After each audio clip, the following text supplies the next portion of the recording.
শোন, তোদের মধ্যে যে আমার সাথে এক রাত কাটাবি তাকে আমি 1 লক্ষ টাকা দেবো। ম্যাডাম আমি আছি, ম্যাডাম আমারও নেন, আমি আছি। তোরা তো যাবি, ঠিক আছে, কিন্তু এই ছেলেটা চুপচাপ কেন বসে আছে, কথা বলছে না কেন? কি রে, তুই যাবে না? না ম্যাডাম, আমার টাকা পয়সার প্রতি কোনো লোভ নেই।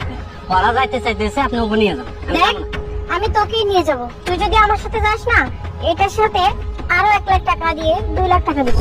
বন্ধু তুই যা, টাকা পয়সা তো আমাদেরও লাগবে। 2 লাখ টাকা দিচ্ছে, পায়ে ধরছি বন্ধু, প্লিজ তুই যা বন্ধু। আমার দিকে তাকাই যা, প্লিজ বন্ধু। শোন, তোরা যখন এত করে কইতেছস, আচ্ছা তুগোর দিকে তাকায়া আমি রাজি হইলাম, আমি ম্যাডামের সাথে যাবো। খুশি তো এবার তোরা? আচ্ছা বন্ধু, আচ্ছা ম্যাডাম আমি রাজি, চল। আরে, আচ্ছা বন্ধু তোরা থাক, ঠিক আছে।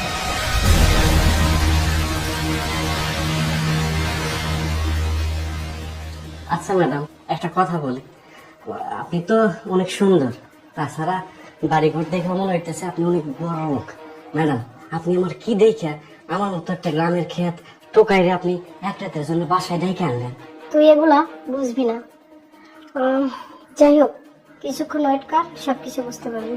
যেটা করার জন্য আসছিস, চল আমরা সেটা শুরু করি। ম্যাডাম আমার খুব লজ্জা লাগতেছে। আরে তুই না ছেলে মানুষ, তোরা তো কিসের লজ্জা? হ্যাঁ, চল আমরা শুরু করি।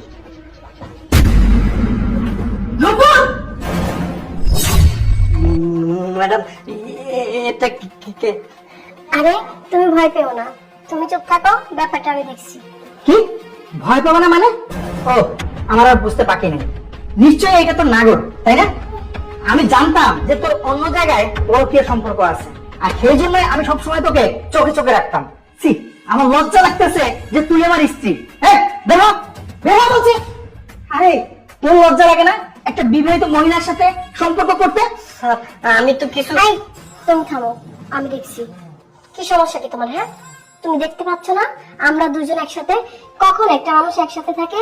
শোনো, আমি ওকে ভালোবাসি আর আমি ওর সাথেই থাকতে চাই। তোমার যদি ভালো না লাগে না, আমাকে ডিভোর্স দিয়ে দাও। ডিভোর্স? ডিভোর্স তো আমি তোকে দেবই, কিন্তু এই ছেলেটাকে দেখে মনে হইতেছে তো ও টোকাই। তুই কোন জঙ্গল থেকে তুলে নিয়ে আসছো? হ্যাঁ, বের হ, এখন আমার বাসা থেকে বের হ, বের হ বলছি। এই, তুই দাঁড়িয়ে আছিস কেন? বের হ। এই শোনো, তোমার চিল্লাইতে হবে না, আমি একাই তোমার বাসা থেকে চলে যাচ্ছি। চলো।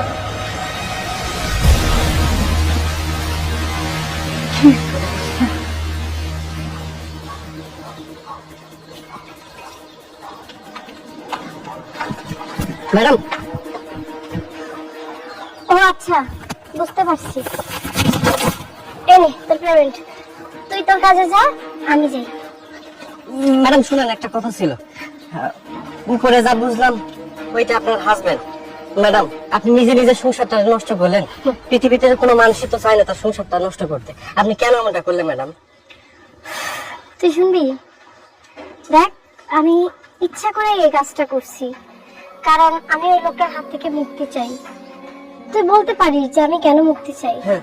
তুই কি জানিস ওই লোকটা শুধু নামেই আমার স্বামী, কিন্তু ও কখনো স্বামীর দায়িত্ব পালন করেনি। দিনের পর দিন আমাকে অত্যাচার করে গেছে। ওর এই অত্যাচারগুলো না সহ্য করতে করতে আমি ক্লান্ত, আমি আর নিতে পারছিলাম না। তাই আমি চিন্তা করি যে কিভাবে ওর হাত থেকে মুক্তি পাওয়া যায়।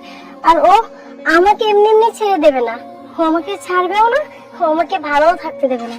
তাই আমি বাধ্য হয়ে তোকে ভাড়া করে এনেছি, যাতে ও আমাকে ডিভোর্স দেয়।